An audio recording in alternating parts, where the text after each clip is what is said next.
Hello friends, hi. எல்லாரும் எப்படி இருக்கீங்க? கண்டிப்பாக நல்லா இருப்பீங்கன்னு நினைக்கிறேன். Welcome to Divya's world. நம்ம சேனலுக்கு இப்போ தான் வந்து வீடியோஸ் மூலமாக நிறைய பேர் சப்போர்ட் பண்ணுறீங்க. தளபதி ஃபேன்ஸ், விஜய் அண்ணா ஃபேன்ஸ், அப்புறம் பாலிடிக்ஸ் இன்ட்ரெஸ்ட் இருக்கவங்க எல்லாரும் சப்போர்ட் பண்ணுறீங்க. அதுக்கு ரொம்ப thanks guys. Hype button press பண்ணுறவங்களுக்கு, ஷேர் பண்ணுறவங்களுக்கு, லைக் பண்ணுறவங்களுக்கு, அப்புறம் ஒரு ஷார்ட்ஸ் பார்த்துட்டே சப்ஸ்கிரைப் பண்ணுறவங்களுக்கு அவங்களுக்கு ரொம்ப தேங்க்ஸ். ஆக்சுவலாக நான் என்னோட வீடியோஸில் சொல்கிறது என்னன்னா, வீடியோஸ் பிடிச்சிருந்தா லைக் பண்ணுங்கள் அப்படின்னு தான் சொல்லுவேன். அப்புறம் சப்ஸ்கிரைப் பண்ணது நீங்க 2, 3 வீடியோஸ் பார்த்துட்டு சப்ஸ்கிரைப் பண்ணுங்க. ஒண்ணு பார்த்துட்டுலாம் சேனல் சப்ஸ்கிரைப் பண்ண யோசிப்பாங்க. ஒரு சிலருக்கு ஒண்ணு பிடிக்கும், ஒண்ணு பிடிக்காதுன்னு. 2, 3 வீடியோஸ் பார்த்துட்டு பண்ணுங்க அப்படின்னு. ஆனா ஷார்ட்ஸ் பார்க்குறவங்கலாம் அந்த ஒரு ஷார்ட்ஸ் 3 மினிட்ஸ் பார்த்தோனே நெறைய பேர் சப்ஸ்கிரைப் பண்றீங்க. அதுக்கு ரொம்ப தேங்க்ஸ். அதுக்கப்புறம் நான் அது ஷேர் பண்றது, ஹைப் பண்றேன்னு ஆல்ரெடி சொல்லியிருப்பேன். சேனல் இருக்கவங்களுக்கு தான் நெறைய பேர் கேட்குறீங்க. ஹைப் பட்டன்னா அது எப்படி காட்டும்? எப்படி பண்ணோம்? அப்படின்னு. பட் ஆனா ஹைப்ன்றது சேனல் வச்சிருக்கவங்களுக்கு தான் காட்டும். பப்ளிக் ஆடியன்ஸ்க்கு காட்டாது. ஸோ வந்து ஐ மீன் என்ன சும்மா ஜென்ரலா பப்ளிக் பார்க்குறவங்களுக்கு காட்டாது. ஓன் சேனல் வச்சிருக்காங்கன்னா, அவங்களுக்கு மட்டும் தான் காட்டும். ஸோ நீங்க லைக்ன்னு பட்டன் பிரஸ் பண்ணீங்கன்னா, ஹைப்ன்னு ஒரு ஆப்ஷன் காட்டும். அப்ப பிரஸ் பண்ணலாம். இல்லன்னா நீங்க ஜஸ்ட் லைக் பண்ணிட்டு ஷேர் பண்ணி விடுங்க. சப்ஸ்கிரைப் பண்ணுங்க. பண்றவங்க எல்லாருக்குமே ரொம்ப தேங்க்ஸ். நான் அந்த வீக்லி சர்வே அந்த மாரி பார்க்கும்போது நெறைய பேர் லாஸ்ட் வீக் வந்து நெறைய பேர் ஹைப் பண்ணியிருக்கீங்க. அந்த ஜனநாயகன் போட்டதுக்கு. இப்போ வந்து நான் வந்து இது ஜேசன் விஜய் அவங்களோடது. Sorry, Jason Sanjay Vijay. Full name சொல்லணும். நான் ஷார்ட்டா சொல்றேன். ஜேசன் விஜய். அவங்க இங்க வந்து யுஎஸ்ல வந்து ஆம் குழந்தைங்களுக்கு வந்து அப்பாவோட நேம நம்ம வந்து இனிஷியலா போடுவோம். இங்க வந்து அந்த அப்பாவோட நேம வந்து லாஸ்ட் நேமா தான் வச்சுக்குவாங்க. ஸோ வந்து அ ஜேசன் விஜய். நான் அந்த பழக்கத்துல ஜேசன் விஜய் சொல்லிட்டேன். அவரோட ஃபுல் நேம் ஜேசன் சஞ்சய் இல்லைங்களா? ஸோ அதனால தான் வீடியோல கூட ஜேசன் சஞ்சய் ஜேசன் விஜய் போட்டிருப்பேன். ஸோ எப்படி பார்த்தாலுமே வந்து ஜேசன் விஜய் அவர்களோடது அந்த வரப்போற படம் வந்து அம் நல்லபடியா சூப்பர் ஹிட் ஆகறதுக்கு நம்மளோட வாழ்த்துக்கள் நம்ம சொல்லிட்டோம். அ அதே சமயத்துல வந்து அவர் இன்னொன்னு என்ன பண்ணியிருக்காருன்னா, நீங்க அந்த இது இன்னும் படம் வரல. பட் ஆனா அந்த ட்ரையல்லாம் பார்க்கும்போது, அவரோட தாத்தாவோட இன்ஃப்ளூயன்ஸும் வேண்டாம். ஐ மீன் எஸ்ஏஎஸ் இருக்காரு இல்லைங்களா? அவரோடதோ, இல்ல அப்பா சிஎம்மா இருக்காரு அப்படின்னும்போது, அதுவும் வேணாம் அப்படிங்கிற மாரி, ஆ அவரோடது இனிஷியல் அதாவது அவங்க அப்பா ஜேசன் சஞ்சய்ன்னு மட்டும் தான் போட்டிருக்காரு. ஸோ விஜய்ன்னு சொல்லும்போது இனிஷியல் போட்டு கூட போடல அப்படிங்கிறது ஒரு கான்ட்ரோவர்சியா இருக்கு. அகைன் அவர் தன்னை ப்ரூஃப் பண்ணிக்கணும்னு நினைக்கும்போது, அப்பாவோட சப்போர்ட்டோ, தாத்தாவோட சப்போர்ட்டோ வேணாம் அப்படிங்கிறது அவரோடது இருக்கு. ஆனா அகைன் சொல்லாம அதெல்லாம் அவங்களோட ஃபேமிலிக்குள்ள நடக்கிற விஷயம். ஆனா அந்த இன்டர்வியூல அவர் தன்னோட அப்பாவ விட்டு குடுக்காம, இவங்க கேட்டிருப்பாங்க, டிடி கேட்டிருப்பாங்க கேள்வி. இந்த மாரி ஒரு சான்ஸ் வந்து உங்களுக்கு வெளிநாட்டுல இருக்கவங்கலாம் யாராச்சும் வந்து பெரிய ப்ரொடியூசர் பார்த்துட்டு உங்கள டைரக்ஷன் கூப்பிட்டாங்கன்னா, அந்த அளவுக்கு நீங்க அ நல்லா டைரக்ட் பண்றீங்கன்னு தெரிஞ்சு, நம்ம சைட்ல இருந்தே இது நீங்க யார கூப்ட்டு போவீங்க? நம்ம ஊர்ல இருந்து ஆக்டரா, ஹீரோவா அந்த படத்துக்கு ஹீரோவா யார கூப்ட்டு போவீங்க? அப்டின்னா, எனக்கு உடனே என் மைண்டுக்கு வர்றது அப்பா தான் மைண்டுக்கு வருவாரு. அப்டின்னு அவங்க அப்பாவ ஒரு விட்டு குடுக்காம பேசுனதுல இருந்தே தெரியுது. குடும்பத்துக்குள்ள 1000 பிரச்சனை இருக்குங்க. இன்னைக்கு அடிச்சுக்குவாங்க, நாளைக்கு சேர்ந்துக்குவாங்க. அத ஏன் நம்ம பெருசுபடுத்தணும்? இத நான் ஏன் சொல்றேன்னா, அந்த படம் இன்னும் வரல. ஆக்சுவலி அந்த படம் வந்தப்புறம் இது ஒரு கான்ட்ரோவர்சி ஆகும். அவங்க அப்பாவோடது அந்த இனிஷியல கூட போடல. வீண் போடாம வெறுமனே ஜேசன் சஞ்சய்ன்னு போட்டிருக்காரு அப்டின்னு. நான் அத வந்து ஜேசன் விஜய்ன்னு சொல்லிட்டேன். ஸோ இங்க சொல்ற மாரி, இங்க வந்து பசங்களுக்கு வந்து அப்பாவோடது அந்த பேர வந்து இனிஷியல் அதுக்கப்புறம் தான் சேர்ப்பாங்க. அந்த லாஸ்ட் நேம், ஃபர்ஸ்ட் நேம் அந்த ஒரு இங்க இருக்கு. ஸோ அத வச்சு நான் ஜேசன் விஜய்ன்னு சொல்லிட்டேன். ஸோ படம் வந்த அப்புறம் வர்றத நான் இப்பயே சொல்லிட்டேன். ஸோ அந்த படம் ஹிட் ஆகணும் அப்படிங்கிறது தான் எல்லாருக்குமான ஒரு விஷயம். அது ஹிட் ஆகறதுக்கு வாழ்த்துக்கள். நம்ம கமெண்ட்ஸ்ல நெறைய பேர் வந்து நான் வந்து விஜய் சாரோட ஃபேனு. இப்போ அவரோட பையனோட படம் வருதுன்னா, அதுக்காக வெயிட் பண்ணிட்டுருக்கேன் அப்படின்னு ஒரு ரம்யா அப்படிங்கிற சிஸ்டர் கூட கமெண்ட் பண்ணியிருந்தாங்க. ஸோ அந்த மாரி சப்போர்ட் குடுக்குறேன். அப்புறம் இன்னொருத்தவங்க வந்து தளபதி விஜய் அண்ணா தான் அப்படின்னு கமெண்ட் பண்ணியிருந்தாங்க. ஸோ இப்பதான் விஜய் சாரோட ஃபேன்ஸ் வந்து நம்ம சேனல் பார்க்குறீங்கன்னு நெனைக்கிறேன். அதுக்கு ரொம்ப தேங்க்ஸ்.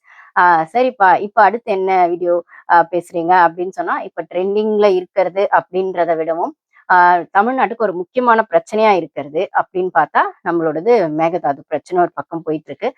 விஜய் சார் வந்து கர்நாடகா போறாரா? இல்லையா? அப்படின்னு ஒரு விஷயம். இன்னொரு பக்கம் வந்துட்டு செந்தில் பாலாஜி அவர்கள், அவரோடது பஞ்சாயத்து. அது அ கன்டின்யூ ஆயிட்டே தான் இருக்கும் போல இருக்கு. அவரும் ஓடு ஓடுன்னு ஓடுறாரு. இவங்களும் விடாம தொரத்திக்கிட்டே இருக்காங்க. அ அரெஸ்ட் பண்ணுவாங்களா? அப்படின்னு கேட்டா, அது கொஸ்டின் மார்க்காவே போயிட்டு இருக்கு. ஏன்னா, அவர ஜஸ்ட் லைக் தட் அரெஸ்ட் பண்ண முடியாது. எப்படி பார்த்தாலும் அவர் ஒரு எம்எல்ஏ அப்படின்னு சொல்லும்போது, ஸோ அந்த இடத்துல ஜஸ்ட் லைக் தட் வந்துட்டு அரெஸ்ட் பண்ண முடியாது. அதுக்குன்னு ஒரு புரோட்டோகால், ப்ரொசீஜர்லாம் இருக்கணும்போது, அத ஃபாலோ பண்ணி பண்றதுக்குள்ள, அந்த ப்ரொசீஜர்க்குள்ள தப்பிச்சு போயிடுறாங்க. இது நம்ம ஊர்ல எப்பயுமே நடக்கிறது தான். நான் ஆல்ரெடி என்னோட வீடியோஸ் பார்க்குறவங்களுக்கு தெரியும். ஒரு பொலிட்டீஷியன் அரெஸ்ட் பண்ணணும். அவங்க ஜஸ்ட் ஒரு பொலிட்டீஷியனா கட்சி மெம்பரா இருக்காங்களா, அரெஸ்ட் பண்ணோம்னாலே பெரிய விஷயம். அதுக்கப்புறம் அவங்க எம்எல்ஏவா இருக்கிறாங்க, சிட்டிங் எம்எல்ஏவா இருக்காங்க, இல்லன்னா முன்னாள் அமைச்சரா இருந்தாங்க. அப்படிலாம் பார்க்கும்போது, அவங்க ஆல்ரெடி ஒண்ணு வச்சிருப்பாங்க. ஒரு சேஃபர் சைடுக்கு ரைடு வர போறாங்க, அரெஸ்ட் பண்ண போறாங்க, கேஸ் போட போறாங்க, எஃப்ஐஆர் போட போறாங்க அப்படின்லாம் தெரிஞ்ச உடனே முன்ஜாமீன் வாங்குறதுக்குள்ள ஏன்னா முன்ஜாமீன் வாங்கல அப்படின்னா அரெஸ்ட் பண்ணுவாங்க. சோ அந்த முன்ஜாமீன் வாங்குற வரைக்கும் அங்க இங்க ஓடி ஒளிஞ்சுக்கிட்டே தான் இருப்பாங்க. இதுதான் அவங்க வந்து ஒரு என்ன சொல்றது, எழுதப்படாத ஒரு சட்டமாவே நம்ம ஊர்ல பொலிட்டீஷியன்ஸ் ஃபாலோ பண்றது. இது மாரி அந்த ஜாமீன் வாங்குறதுக்கு வந்து அதுக்குள்ள வந்து நாங்க அங்க இங்க ஓடிக்கிட்டே இருந்து நைஸா எஸ்கேப் ஆயிடலாம். ஜாமீன் வாங்குனதுக்கு அப்புறம் எங்ககிட்ட ஜாமீன் அரெஸ்ட் பண்ண வந்தாங்கன்னா, ஜாமீன் இருக்குன்னு ஜாமீன் காமிச்சிடலாம். அத முன்ஜாமீன் அப்படின்னு சொல்லும்போது, ஆக்சுவலா அத வாங்குறதுக்கு தான் செந்தில் பாலாஜி அவர்கள் அங்க இங்க பிரைவேட் ஹோட்டல்ஸ்லலாம் கூட தங்கியிருக்காரு. ஏன்னா இப்ப மறுபடியும் ரீசென்ட்டா ரைடு போனாங்க அப்படின்னு சொல்லும்போது, அந்த டாஸ்மாக் வழக்குல ஆகட்டும், ஆக்சுவலா அவர் மேல 4 கேஸ்க்கு மேல இருக்கு. தெரிஞ்சது, தெரியாதது இன்னும் எத்தினி இருக்கும் அப்படிங்கிற மாரி. இப்போ ஒரு டிவிக்கு அந்த கவர்மெண்ட் வந்த அப்புறமே இவருக்கு மேல தெரிஞ்சு விசிபிளா தெரிஞ்சது டாஸ்மாக் வழக்கு இருக்கு. அதுக்கப்புறம் வந்துட்டு பேரம் பேசினது, டிவிக்கு எம்எல்ஏஸ வந்து பேரம் பேசி விலைக்கு வாங்க பாத்துறது, அது ஒண்ணு. ஈபிது அது ஒண்ணு இருக்கு. அதுக்கப்புறம் கரூர் கம்பெனி ஓனர் எங்கப்பா அப்படின்னு நம்ம தளபதி சார் கேட்ட மாரி தான். சோ அந்த மாரி தெரிஞ்சு 4 கேஸ், தெரியாம எத்தனை கேஸோ அப்படின்னு சொல்லும்போது, எல்லா கேஸ்ல இருந்தும் தப்பிக்கிறது ஒரு பக்கம்னா, அவங்க கிட்ட இருந்து அரெஸ்ட் ஆகாம இருக்கணும் அப்படிங்கிறது ஒரு விஷயத்துல ஓடிக்கிட்டே இருக்காரு அவரும். இப்பவுமே வந்துட்டு ரைடு போன விஷயத்துல அவரோட தம்பி ஆப்வியஸா அந்த பேரம் பேசின டிவிக்கு எம்எல்ஏ பேரம் பேசின வழக்குல யாரு ஃபர்ஸ்ட் டைம் பண்ணாங்கன்னா அவங்க தம்பி அசோக் அவர் மாட்டினாரு. அதுக்கப்புறம் அங்க ஒரு அந்த 7 பேரு அதுல சம்பந்தப்பட்டவங்க அப்படின்னும் போது டைரக்டா ஃபர்ஸ்ட்ல வந்து நிக்கிறது இவர் தான் நிக்கிறாரு. இவர் தான் ஃபர்ஸ்ட் குற்றவாளி அப்படின்னு சொல்லும்போது, ஸோ இவர் அரெஸ்ட் பண்றதுக்கு அப்புறம் இந்த ரைடு விஷயத்துல எல்லாம் டாஸ்மாக் விஷயத்துலயும் ஊழல் அப்படின்னு சொல்லும்போது, அதுக்கான விஷயங்களும் பண்ணும்போது முன்ஜாமீன் வாங்கிட்டாரு அப்படின்ற ஒரு விஷயம் வந்தாலும், இப்ப ரீசெண்டா பிரேக்கிங் நியூஸ் வந்தது. அந்த முன்ஜாமீன் வந்து தள்ளுபடி பண்ணிட்டாங்களாம். சோ அது அது வந்து செல்லுபடி ஆகல அந்த முன்ஜாமீன் மனு அப்படின்னு சொல்ற பட்சத்துல, இப்ப வந்து கவர்மெண்ட்டுக்கு எல்லா ரூல்ஸும் இருக்கு அரெஸ்ட் பண்றதுக்கு. இதுல ஆல்ரெடி இவருக்கு வந்து ட்ரிப்ளிகேணில அந்த கேஸ் விஷயமா அந்த டிவிக்கு எம்எல்ஏஸ் பேரம் பேசின அந்த கேஸ் விஷயமா வந்து ஒரு ட்ரிப்ளிகேணில மார்னிங், ஈவினிங் 2 பார்ட்டியும் சைன் பண்ணணும் அப்படிங்கிற மாரி ஒண்ணு இருக்கு. அந்த ரூல்ஸ் பிரகாரம் இவரும் இவர் தம்பியும் சைன் பண்ணணும். ஆனா வந்துட்டு இவர் வந்து இப்ப இந்த கேஸ்ல இப்ப போலீஸ்ல இருக்கறனால ட்ரிப்ளிகேணில போய் இன்னும் சைன் பண்ணல. ஐ மீன் அந்த வீடியோ போட்டுட்டு இருக்கும்போது அங்க இந்தியால ஆஃப்டர்நூனா இருக்கும். ஸோ இன்ன வரைக்கும் மதியானம் வரைக்கும் போய் சைன் பண்ணல அப்படின்னும்போது, அங்க அசோக் குமார் அவர் சைன் பண்ணிட்டார் போல இருக்கு அவர் தம்பி. இவர் சைன் பண்ண போனாருன்னா, இப்பதான் வந்து மனு தள்ளுபடி பண்ணியிருக்காங்க. ஹைகோர்ட்ல இவரோடது அந்த முன்ஜாமீன் மனுன்னு சொல்லும்போது, இவர் சைன் போகும்போது பார்த்து டக்குன்னு அரெஸ்ட் பண்ணிடுவாங்களோ அப்படிங்கிற பயத்துல அவசர அவசரமா டிஸ்கஷன் போயிட்டு இருக்கு. அட்வொகேட்ஸ் கூடலாம் அப்படின்னு ஒரு பக்கம் போயிட்டு இருக்கு. ஸோ டிவிகே கவர்மெண்ட் வந்து இத வந்து எப்படி நெக்ஸ்ட் லெவலுக்கு கொண்டு போவாங்கன்னு தெரியல. ஸோ இவங்க நோண்ட நோண்ட உள்ள இருக்கிற அந்த ஒரு லூப் ஹோல்ஸ்லாம் வெளில வந்துச்சுன்னா, ரொம்ப ஸ்ட்ராங்கான ஆக்ஷன் எடுத்தாங்கன்னா, எல்லாருமே அரெஸ்ட் செய்யப்படுவாங்க. எப்ப அரெஸ்ட் செய்யப்படுவாங்கன்னு தான் எதிர்பார்த்துட்டு இருக்காங்க.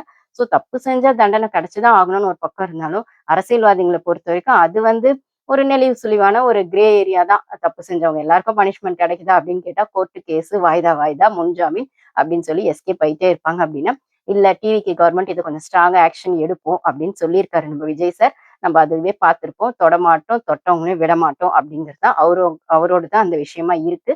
அவங்க டிவிகே மினிஸ்டர்ஸும், எம்எல்ஏஸும் கூட அத வந்து அந்த கொள்கைய எடுத்து செயல்படுறாங்க.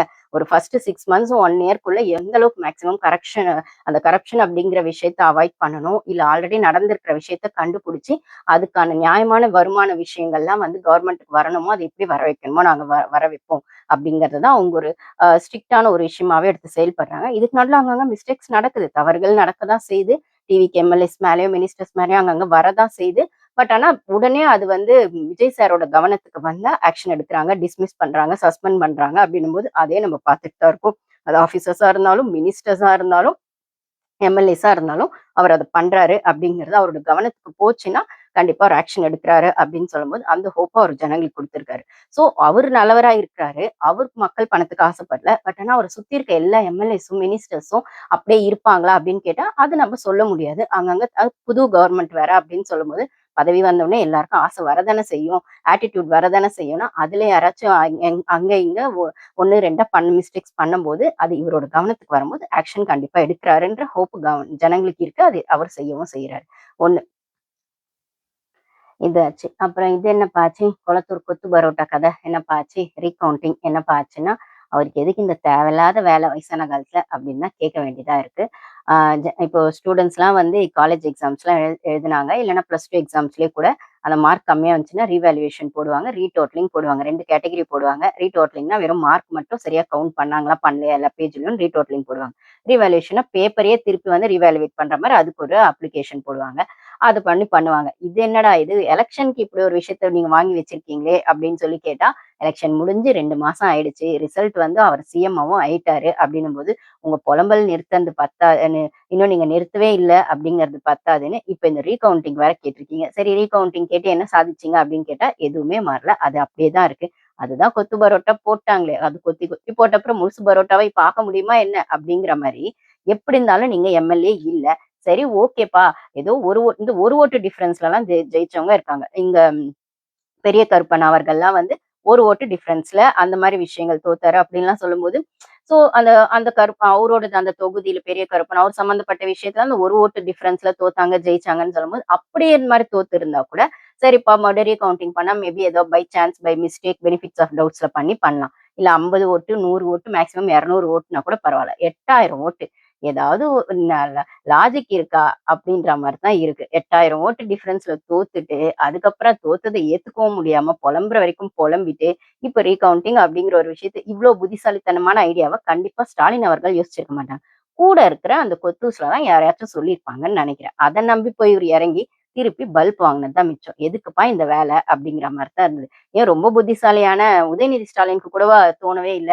இல்லப்பா இதெல்லாம் பண்ணா இன்னும் அசிங்கமா போயிடும். ஆ அப்படின்னும்போது, நீங்க நீங்க வந்து போன வாட்டி ஆப்போசிட் பார்ட்டியா இருந்து ஒருவேளை டிவிகே ரூலிங் பார்ட்டியா இருந்தா கூட இந்த மிஸ்டேக்ஸ் நடக்க வாய்ப்பு இருக்கு. இவிஎம் மிஷின் தப்பு, எலக்ஷன்ல சரியா அந்த கவுண்டிங்ல அதுல வந்து குளறுபடி நடந்திருக்கு. அப்படி இப்படி. நீங்க தானப்பா ஆளுங்கட்சியாவே இருந்தீங்க 5 வருஷம். அப்புறம் எதுக்குப்பா உங்களுக்கு இந்த டவுட் அப்படின்னு. நீங்க அவ்ளோ தெளிவா பிளான் பண்ணி தானே எலக்ஷனுக்கு முன்னாள் வந்து சிட்டி பஸ், ஆம்னி பஸ் எல்லா பஸ்ஸையும் வந்துட்டு பிளாக் பண்ணிட்டு ஜனங்க போய் ஃப்ரீயா ஓட்டு போட முடியாம, வெளியூர்ல இருந்து வந்த ஜனங்களுக்கு கூட பஸ் ஃபெசிலிட்டி இல்லாம நெறைய பேர் ஓட்டு போட முடியாம திரும்பி வந்ததெல்லாம் நடந்திருக்கு தமிழ்நாட்டுல. இங்க யுஎஸ்ல இருந்தே நெறைய பேர் வீடியோஸ்லாம் போட்டாங்க. விஜய் சார் ஓட்டு போடுறதுக்காக நாங்க யுஎஸ்ல இருந்து போறோம். லண்டன்ல இருந்து போறோம். ஃப்ளைட் புடிச்சு போறோம். அப்படிங்கிற மாரி நெறைய ஃபாரின் பீப்பிள் நெறைய பேர் வந்துட்டு இந்தியாவுக்கு ஓட்டு போடுறதுக்காகவே போனவங்கலாம் இருக்காங்க. ஏன்னா இங்க இருக்க யுஎஸ்ல இருக்கவங்க எல்லாருமே யுஎஸ் சிட்டிசன்ஷிப் கிடையாது. இந்தியன் சிட்டிசன்ல தான் இன்னும் இருப்பாங்க. அந்த சிட்டிசன்ஷிப் மாறாம. அப்ப அவங்களுக்கான அந்த ஓட்டு போடுற உரிமை இருக்குன்னா, அதுக்காகவே இந்த வருஷம் நாங்க போயிட்டு வந்து விஜய் சார்க்கு ஓட்டு போட்டு வரோம். தமிழ்நாட்டுல ஒரு சேஞ்ச் வரணும்னு போனவங்கலாம் நெறைய பேர் இருக்காங்கன்னா, அதே மாரி தமிழ்நாட்டுக்குள்ளேயே வேற வேற இடத்துல இருந்து டிஸ்ட்ரிக்ட்ல இருந்து அந்தந்த பக்கத்து ஊருங்கள்ல இருந்துலாம் வந்து ஓட்டு போட எல்லாரும் வந்தாங்கன்னா, அவங்களுக்கான அந்த பஸ் ஃபெசிலிட்டி இல்லாம, அவங்க எல்லாம் அப்படியே அலக்கழிச்சு, அப்போ வந்து அந்த கூட்டமா இருக்கிற பட்சத்துல அவங்களுக்கு பஸ்ஸுக்கு புடிக்க முடியல.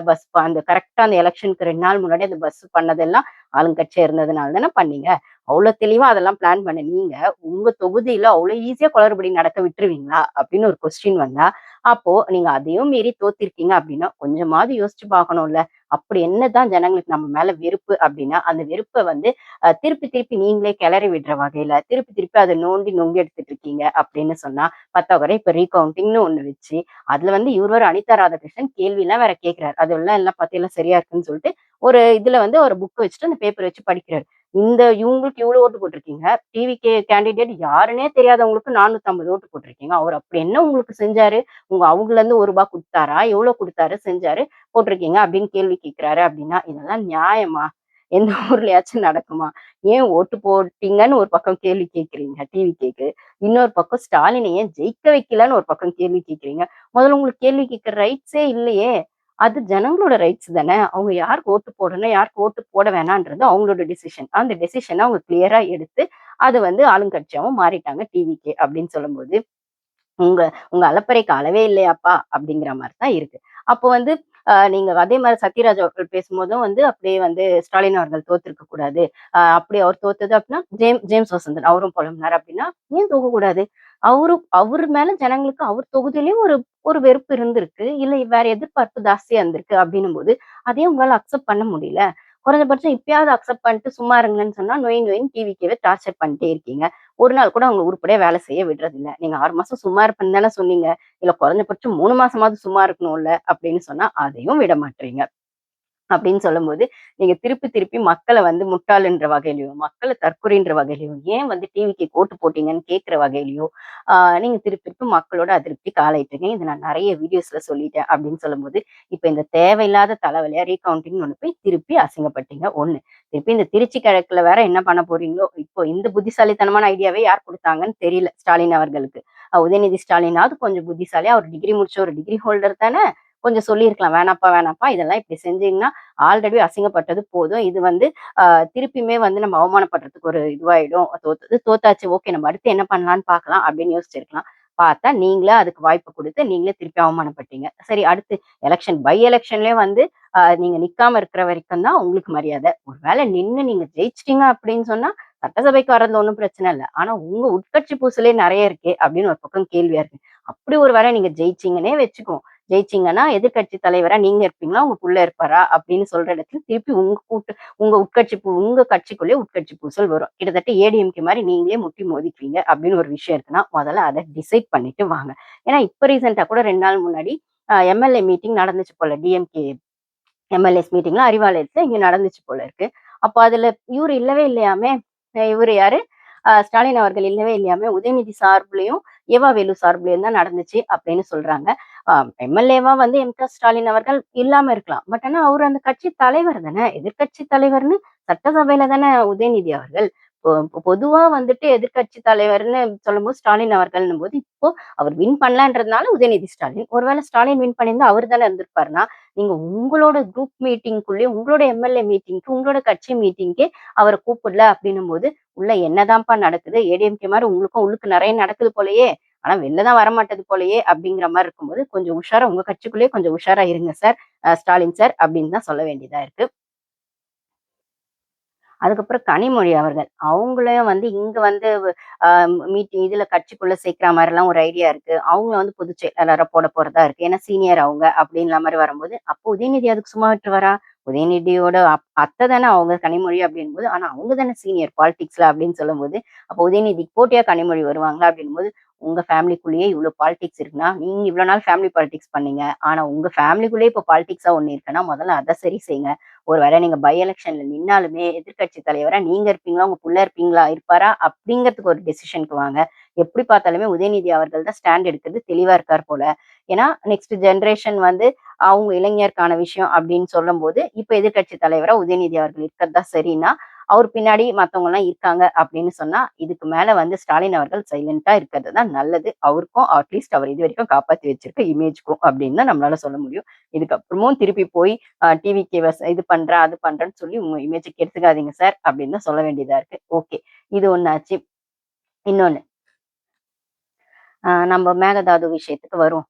என்னப்பா விஷயம்? அது மேகதாதுன்னு ஆரம்பிச்சது இப்பதான் ஆரம்பிச்சது. பட் ஆனா காவிரி பிரச்சனையா அது முதல்ல இருந்து காலங்காலமா இருந்துட்டு இருக்கு. நம்ம ஜெயலலிதா அம்மா பீரியட்ல இருந்து காலங்காலமா இருந்துட்டு இருக்கு. அப்படின்னு சொல்லும்போது, அவங்க தண்ணி திறந்து விடுறதுல என்ன பிரச்சனை? அப்படிங்கிறது நம்மளுக்கே தெரியும். ஆனா அவங்க வந்து அவங்களுக்கு பெங்களூர்ல என்ன பிரச்சனைன்னா, அவங்க குடிக்கிறதுக்கே தண்ணி வேணும் அப்படின்றாங்க. நம்ப விவசாயத்துக்கு தண்ணி வேணும் அப்படின்னு சொல்றோம். இருக்கிறதுலே அங்க இருக்கிற டேம்லயே பெரிய டேம் வந்து மேகதாது அப்படின்னு சொல்லும்போது, ஆ அப்போ என்னதான் இருந்தாலும் அவங்களோட ஸ்டாண்ட்ல அவங்க ஸ்ட்ராங்கா இருக்காங்க அப்படின்னு சொல்லும்போது, என்னதான் சுப்ரீம் கோர்ட்ல ஆர்டர் வந்து அது நம்மளுக்கு ஃபேவரா வந்தாலுமே, இப்போ ரீசென்ட்டா வந்து டி.கே. சிவகுமார் அவர்கள், அவர் காங்கிரஸ் தலைவர். ஐ மீன் காங்கிரஸ் அங்க வின் பண்ணியிருக்கு. சீஃப் மினிஸ்டர் வந்து காங்கிரஸ் அப்படின்னு சொல்லும்போது, அவர் வந்து அழைப்பு விடுத்திருக்காரு நம்ம சீஃப் மினிஸ்டருக்கு, விஜய் சாருக்கு அப்படின்னு சொல்லும்போது, இவரும் போறாரா போலையான்றது அஃபிஷியலா வெளியில வரல.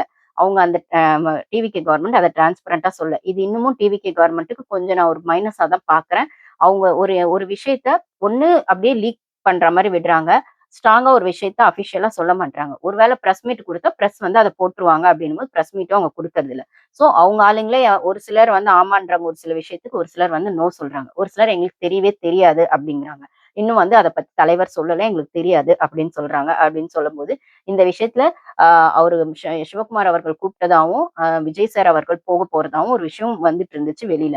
அஃபிஷியலா வரலனாலும் அரசல் புரசலா வந்துச்சு. அதுக்கப்புறம் இப்ப சிவகுமார் அவர்களே வந்துட்டு, "இல்ல இங்க வந்து அட்மாஸ்பியர் சரியில்ல, சூழ்நிலை சரியில்ல.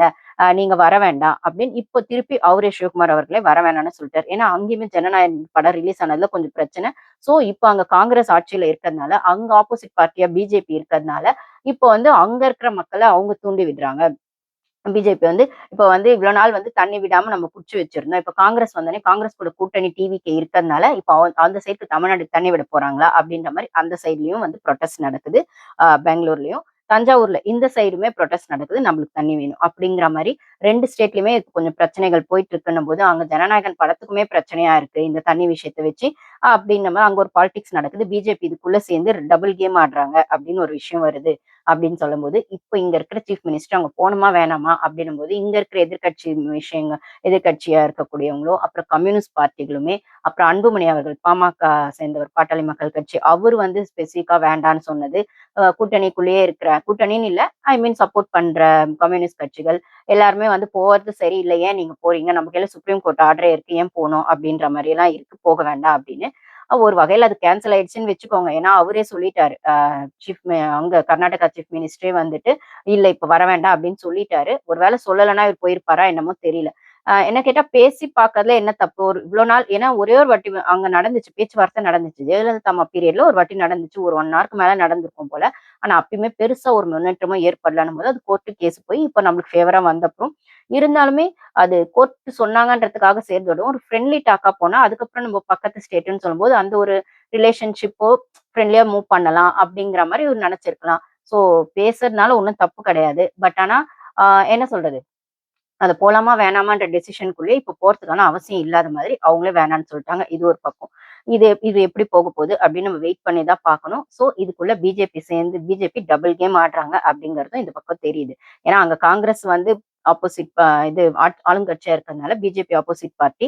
பட் ஆனா காங்கிரஸ் கூட டிவிகே வச்சிருக்கிறதுனால நான் தான் சொல்றேனே பிஜேபி வந்து இப்போ எல்லா இடத்துலயுமே சவுத் இந்தியாவ வந்து ஒரு வகையில அது இது கர்நாடகாவா இருக்கட்டும், நம்மளோட தமிழ்நாடா இருக்கட்டும், எல்லா ஆங்கிள்லயுமே ஏன்னா அவங்களால கவர் பண்ண முடியாத ஏரியான்னு பார்த்தா பிஜேபியால சவுத் இந்தியால தான் மோஸ்ட்லி கவர் பண்ண முடியல அவங்களால. நார்த் இந்தியாலலாம் ஃபுல் மெஜாரிட்டி மோடிக்கு இருக்கு அப்படின்னு சொல்லும்போது, பிஜேபி உள்ள வராத இடம்னு பார்த்தா தமிழ்நாடும், சவுத் இந்தியா, தெலுங்கானா அந்த சைட்லான்னு சொல்லும்போது, இப்போ நடக்கிற டிவிகேக்கு இவ்ளோ சப்போர்ட் தமிழ்நாட்டுல இருக்கு அப்படின்னு சொல்லும்போது, அவங்க காங்கிரஸ் கூட கூட்டணி வச்சிருக்கிற பட்சத்துல காங்கிரஸ் தான் கர்நாடகாலயும் இருக்கு அப்படின்னு சொல்லும்போது, சோ இதுக்கு நடுவுல நம்ம எவ்வளவு கேம் ஆட முடியுமோ இந்த பக்கமும் ஏத்தி விட்டுறலாம், இந்த பக்கமும் ஏத்தி விட்டுறலாம். நம்மள நடுவுல நம்ம குளிர் காயலாம் அப்படிங்கிற மாரி பிஜேபி பண்றாங்க அப்படிங்கிறதுல எந்த டவுட்டும் இல்ல. இருந்தாலும் நம்ம தமிழ்நாடு கவர்மெண்ட் ஏன் பிஜேபி ஸ்ட்ராங்கா எதிர்க்கல அப்படின்னும் போது, அகைன் சொன்ன மாரி அவங்க அங்க ரூலிங் பார்ட்டி டெல்லில. சோ நம்ம ஆல்ரெடி டிஎம்கே ஆன்டி பிஜேபின்னு சொல்லி சொல்லி தான் நமக்கு தமிழ்நாட்டுக்கு வர வேண்டிய நெறைய விஷயங்கள் வரவே இல்ல.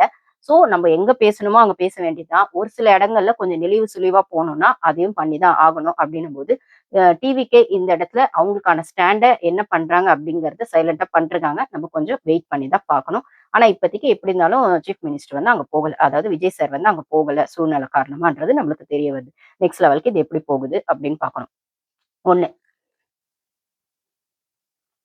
இன்னொரு விஷயம் பார்த்தீங்கன்னா, பிஜேபி டபுள் கேம் ஆடுறாங்கன்றதுக்கு பின்னாடி சவுத் இந்தியால எப்படியாவது பிஜேபி வரணுன்றதுல அவங்க எப்பயுமே ஒண்ணு பண்ணிட்டே இருப்பாங்க.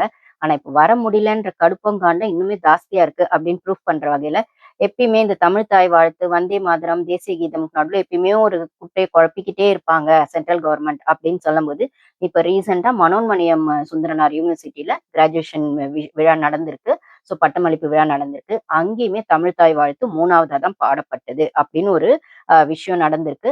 ஸோ இது ஏன் இப்படி பண்ணாங்க? ஏன்னா, அங்க வந்து கவர்னர் வந்து அர்லேக்கர் தான் வந்து தலைமையேற்றிருக்காரு. சீஃப் கெஸ்ட்டா போயிருக்காரு அப்படின்னு சொல்லும்போது, எப்பயுமே ஒரு புரோட்டோகால் இருக்கு. கவர்னர் மாளிகையில, அதாவது லோக்சபான்னு சொல்லக்கூடிய அங்க அங்க கவர்னர் மாளிகையில ஒரு விஷயம் நடக்கும்போது, அங்க சென்ட்ரல் கவர்மெண்ட் வந்து ஃபாலோ பண்ணும். ஆனா கவர்னர் வந்து வெளியில அந்த மாளிகைய விட்டு வெளில போய் ஒரு ஃபங்ஷன் அட்டெண்ட் பண்றாரு. இப்ப நம்ம சட்டசபைக்கு வராரு, இந்த மாரி காலேஜ்க்கு போறாரு அப்படின்னா, அங்க தமிழ் தாய் வாழ்த்து அவங்களோட ஸ்டேட் பாடல் என்னவோ அத பாடணும் அப்படிங்கிறது சர்க்குலர் வந்திருக்கு. பட் ஆனா அந்த சர்க்குலர் பார்த்தீங்கன்னா, சென்ட்ரல் கவர்ன்மெண்ட் என்ன பண்ணியிருக்காங்கன்னா, ரொம்ப இதுவா இது ஆம்பிக்யூட்டின்னு சொல்லக்கூடிய ஒரு இடத்துல ஒரு கிரே ஏரியாவா வச்சிருக்காங்க. ஆ வந்தே மாதரமும் பாடணும், தேசிய கீதம் பாடணும். ஆனா தமிழ் தாய் வாழ்த்த நீங்க எப்போ பாடணும் அப்படிங்கிறத வந்து அவங்க வந்து நீங்க ஃபர்ஸ்ட்டா பாடிக்கலாம். இல்லன்னா வந்து நீங்க லாஸ்ட்டா வந்து பாட வேண்டாம். நீங்க வந்து ஃபர்ஸ்ட்டு தேசிய கீதம் தான் பாடணும். அப்படிங்கிற மாரி கிளியர் புரோட்டோகால், கிளியர் சர்க்குலர் குடுக்காம, வந்தே மாதரம் பாடணும், தேசிய கீதம் பாடணும் அப்படின்னும்போது, ஆட்டோமேட்டிக்கா இது வந்து தமிழ் தாய் வாழ்த்து லாஸ்ட்டுக்கு போற மாரி ஆயிடுது. பட் ஆனா இப்போ நம்மளோடது ஆ ரீசென்ட்டா நடந்த சட்டசபை ஸ்டார்ட்டிங்ல விஜய் சாரோடது நடக்கும்போது, அங்க தேசிய கீதம் தான் 2 வாட்டி பாடுனாங்கன்றது பிரச்சனையாச்சு. நம்மளும் நம்ம வீடியோல அத பத்தி பேசியிருக்கோம். ஸோ தேசிய கீதம் தானே அதுல 2 வாட்டி பாடுனா என்ன? ஆனா தமிழ் தாய் வாழ்த்து ஃபர்ஸ்ட்டா பாடிட்டாங்கல்ல, அப்படின்னு சொல்லும்போது, ஓகே அப்படிங்கிற மாரி அது கொஞ்சம் கொஞ்சம் இருந்துட்டே தான் இருக்கு அப்படின்னு சொல்லும்போது, அகைன் இதே பிரச்சனை மறுபடியும் அங்க யூனிவர்சிட்டில மனோன்மணியம் யூனிவர்சிட்டில 3ஆ பாடியிருக்காங்க. தேசிய கீதம் பாடியிருக்காங்க, வந்தே மாதரம் பாடியிருக்காங்க. அதுக்கப்புறம் தமிழ் தாய் வாழ்த்து பாடியிருக்காங்க. ஏன் இப்படி பண்ணீங்க? அப்படின்னு சொல்லி ஆக்சுவலி அந்த ஒரு ஃபங்ஷன வந்து தமிழக கல்வி அமைச்சர் அவர் வந்து விஸ்வநாதன். அவர் வந்து காங்கிரஸ்ன்னு நெனைக்கிறேன். அவர் வந்து பாய்காட் பண்ணியிருக்காங்க. ஸோ தமிழக அரசு இந்த விழாவை புறக்கணிச்சிருக்கு. ஸோ அது மாதிரி பண்ணது எங்களுக்கு பிடிக்கலன்ற மாதிரி புறக்கணிச்சிருக்கு அப்படின்னு சொன்னாலுமே இதுக்கு எதிர்த்து ஏன் டிவிகே கவர்மெண்ட் பிஜேபிக்கு அகேன்ஸ்டா குரல் கொடுக்கல அப்படின்னு ஒரு விஷயமும் வைக்கப்படுது, கேள்வி கேட்கப்படுது அப்படின்னு சொல்லும்போது இது வந்து திருப்பி திருப்பி அர்லேக்கர் அவர் கவர்னரா இருக்கிற பட்சத்துல அவர் தான் இதை திருப்பி திருப்பி பண்ணிட்டு இருக்காங்கன்னும் போது இந்த மாதிரி எப்ப பாரு பிஜேபி குட்டியை குழப்பிட்டு இருக்க வேலையை தெளிவா செய்வாங்க. தமிழ்நாடுனாலே அவங்களுக்கு ஒரு மாதிரி இலக்காரமா இருக்கு அப்படிங்கிறது தான் நம்ம அடிக்கடி சொல்லிட்டே இருக்கோம். இதுதான் டிஎம்கே சொல்லிட்டு இருக்காங்க, ஆன்டி பிஜேபி ஓகே. பட் ஆனா நம்ம அதை மட்டுமே சொல்லிட்டு எதையும் சாதிக்க முடியாது. இதை சைக்காலஜில ஹேண்டிகேப் பிரின்சிபல் அப்படின்னு சொல்லுவாங்க. நம்ம வந்து தமிழ் தாய் வாழ்த்து பாடணும், தமிழுக்கு முக்கியத்துவம் கொடுக்கணும்ன்றது நம்மளோட கொள்கையா இருந்தாலுமே இப்போ அந்த இடத்துல நம்ம அதை புடிச்சுக்கிட்டே இருக்கிறோம் அப்படின்ற பட்சத்துல இதுக்கு நம்ம கண்டனம் தெரிவிக்கிறோம். இதுக்கே பெரிய விஷயமா நம்ம வந்து இவங்க சென்ட்ரல் கவர்மெண்ட்டை பகச்சுக்கிறோம் அப்படின்னா நம்மளுக்கு ஃபண்ட் வர வேண்டியதோ இல்லைன்னா ரூலிங் பார்ட்டியோட அங்க இருக்கிற ரூலிங் பார்ட்டியோட சப்போர்ட்டோ இங்க கவர்மெண்ட்டுக்கு வேணும் அப்படின்னு சொல்லும்போது ஆல்ரெடி கஜானா காலின்னு சொல்லும் போது நம்ம வந்து நம்ம நெக்ஸ்ட் லெவலுக்கு நம்ம ஸ்டேட்டை கொண்டு போறதை தான் நம்ம பார்க்கணும் அப்படின்னும் போது ஒரு சில விஷயத்துல அதனாலதான் சட்டசபையிலுமே தேசிய கீதம் 2 வாட்டி பாடப்பட்டது அப்படின்னும் போது 1 வாட்டி பாடிருக்கீங்க 2 வாட்டி பாடினீங்க அப்படின்னா நாங்க ஒண்ணு கேட்கிறோம், நீங்க ஒண்ணு குடுக்குறீங்க, அது காம்ப்ரமைஸ் ஆயிக்கலாம் அப்படிங்கிற விஷயத்துலதான் பண்ணணும் அப்படின்னும் போது இது ஒரு யூனிவர்சிட்டியில நடந்திருக்குன்னும் போது அங்க இருக்கிற ஆஹ் சான்சலர் வந்து சொல்லிட்டாரு. அதாவது துணைவேந்தர் வந்து சொல்லிட்டாரு. இந்த மாதிரி நாங்க ஏன் அதை பண்ணோம்னா எங்களுக்கு ஆல்ரெடி சர்க்குலர் வந்துருச்சு. இப்படிதான் பண்ணணும் அப்படின்னு சொல்லி அதை மீறி பண்ண என்ன அரெஸ்ட் பண்ணிடுவேன். இல்லைன்னா கவர்மெண்ட் ஆக்ஷன் எடுக்கப்படும் அப்படிங்கிற மாதிரி எனக்கு வந்து ஒரு விஷயம் வந்துடுச்சு. ஸோ அது லீகல் இஷ்யூ எல்லாம் போகாம இருக்கிறதுக்காக எங்க சேஃபர் சைடுக்கு நாங்க பண்ணோன்றது அப்பட்டுமா அவர் வீடியோல அவர் சொல்லிட்டாரு. அந்த காலேஜோட துணைவேந்தர் அவர் சொல்லிட்டாரு, வைஸ் சான்சலர் சொல்லிட்டாரு அப்படின்னு சொல்லும்போது ஏன் இப்படி அநியாயம் பண்றீங்க பிஜேபி அப்படிங்கிறது ஒரு பக்கமா இருக்கு. சோ இது மோடி கவர்மெண்ட்டுக்கு எப்பயுமே தமிழ்நாட்டு மேல இருக்கிற இலக்காரம் தான். அவர் நார்த் இந்தியாலலாம் நல்லது செய்யறாரு, நார்த் இந்தியாவை பெஸ்டா வச்சிருக்காரு, அதனால அவருக்கு ஓட்டு வருது அப்படின்னு சொன்னாலுமே அவருக்கு மைனாரிட்டியா இருக்கக்கூடிய சவுத் இந்தியாவோ அதுல முக்கியமா தமிழ்நாடு எப்பயுமே ஒரு இலக்காரமா தான் இருக்குன்னும் போது ஒரு தமிழ் பாட்டை பாடுறதுல தமிழ் தாய் வாழ்த்து பாடுறதுல உங்களுக்கு என்ன பிரச்சனை அப்படின்னும் போது தேசிய கீதை 2 வாட்டி பாட நாங்க ஒத்துக்கிறோம் அப்படின்னு சொல்லும்போது அங்க தேர்டா வந்து தமிழ் தாய் வாழ்த்து பாடினது அப்படின்னும் போது அதை வந்து தெரிஞ்சே நீங்க பண்றீங்க. அதுல அர்லேக்கர் போயிட்டு கலந்துட்டு அவரு கலந்துக்கிட்டதுனாலதான் ஒருவேளை நம்ம சைட்ல இருந்து இது எஜுகேஷன் மினிஸ்டர், சீஃப் மினிஸ்டர் போயிருந்தா பிரச்சனை இல்லை. சென்ட்ரல் மினிஸ்டரா இருக்கக்கூடிய மீன் சென்ட்ரல் கவர்மெண்ட்டுக்கு பார்ட் ஆஃப் த இதுவா இருக்கக்கூடிய அர்லேக்கர் கவர்னர் அவர்கள் போகும்போது இந்த விஷயம் வருதுன்னா எப்ப பாரு இதே வேலையை பண்றாங்க அப்படின்னும் போது இந்த காண்டு நம்மளுக்கும் இருக்கதான் செய்யுது, கோவம் இருக்கதான் செய்யுது. பட் ஆனா நம்ம இதை இங்க காட்டணுமா எங்க காட்டணும் வெயிட் பண்ணி தான் நம்ம காட்டணும் அப்படின்னும் போது அவங்களோடது எதிர்பார்ப்ப அவங்க அப்பர் ஹேண்டாவும் நம்ம கொஞ்சம் லோயர் ஹேண்டாவும் இருக்கிறதுனால ஏன்னா நம்ம ஆல்ரெடி கடன்ல இருக்கோம். திருப்பி திருப்பி கடன் வேணுனாலும் அவங்க கிட்டதான் போய் நிக்கணும். தமிழ்நாட்டுக்கு ஆல்ரெடி நீட் பிரச்சனையிலேயே ஒரு பக்கம் போயிட்டு இருக்கு. இது பத்தாக்குறைக்கு காவேரி பிரச்சனை அங்கேயும் பிஜேபி உள்ள புகுந்து குளறுபடி பண்றாங்க அப்படின்னு சொல்லும் போது இப்ப எல்லா விஷயத்தையும் கூட்டி கழிச்சு பார்த்தா எங்க நம்மளுக்கு எது முக்கியமான விஷயம் அப்படின்னும் போது தமிழ் தாய் வாழ்த்து முக்கியம் தான். பட் அதை விட முக்கியமா எது முக்கியம் அப்படின்னு சொல்லும் போது அதை நம்ம எங்க ஸ்டாண்ட் எடுக்கணும் அந்த ஸ்டாண்ட் எடுக்கணும். அந்த டைம் சொல்லுவாங்க இல்லைங்களா, யானைக்கு ஒரு காலம் வந்தா பூனைக்கு ஒரு காலம் வராதா அப்படின்னும் போது இவங்க பண்றதெல்லாம் தப்பாதான் இருக்கு. தெளிவா தெரியுது தமிழ்நாடு கூட அவங்க ஒத்து போக மாட்டாங்க அப்படின்னு, தமிழ்நாடுக்கு தேவையானது செய்ய மாட்டாங்க அப்படின்னு. இருந்தாலும் அதை ஸ்ட்ராங்கா எதிர்க்கிற இடத்துல நம்ம ஸ்ட்ராங்கா இல்ல அப்படின்னும் போது அந்த பொசிஷனுக்கு வரும்போது தான் நம்ம அதை செய்ய முடியும்னா அதுக்கு வெயிட் பண்ணி தான் ஆகணும். சோ அதனாலதான் தமிழக அரசு இதை வந்து பாய்காட் பண்ணியிருக்கு. இவங்க கலந்துகிட்டாங்கன்னா நம்ம அது தப்பு சொல்லலாம். ஆனா தமிழக அரசு அதை பாய்காட் பண்ணியிருக்கு. அதுக்கான என்ன ரீசன்றது துணைவேந்தர் அவரும் சொல்லிட்டாரு. எங்களுக்கு வேற வழியே இல்லாம தான் நாங்க பண்ணோம் அப்படின்னு சொல்லும்போது இது 2வது. ஆல்ரெடி காவேரி அங்க பிஜேபி ஒரு பிரச்சனை பண்ணிட்டு இருக்காங்க கர்நாடகால. இது தமிழ் தாய் வாழ்த்து இது ஒண்ணு. இன்னொன்னும் நடந்தது பார்லிமெண்ட்ல. இன்னொன்னும் நடந்தது பார்லிமெண்ட்ல. நீட் பிரச்சனைக்கு எதிரா வந்து தயாநிதி மாறன் அவர்கள் இவ்வளோ வருஷமா ஆளுங்கட்சியா இருந்தாங்க டிஎம்கே. அப்போ ஒன்னும் கேட்கல. இப்பதான் வந்து வாய்ஸ் அவுட் பண்ணாராம் தயாநிதி மாறன். இந்த மாதிரி நீட் பேன் வேணும் தமிழ்நாட்டுல அப்படின்ற மாதிரி ஒரு கான்வர்சேஷன் போயிருக்கு. அப்ப வந்துட்டு போகும்போது இங்க தெலுங்கானாவை சேர்ந்த ஒரு எம்பி வந்து எழுந்து நின்று you want ban everything in Tamil Nadu அப்படின்னு கேட்டிருக்காரு. அதான். அவரு வந்து ஆந்திரா எம்பி. அவங்க தெலுங்கானா, ஆந்திரா எனக்கு கரெக்ட்டா தெரியல.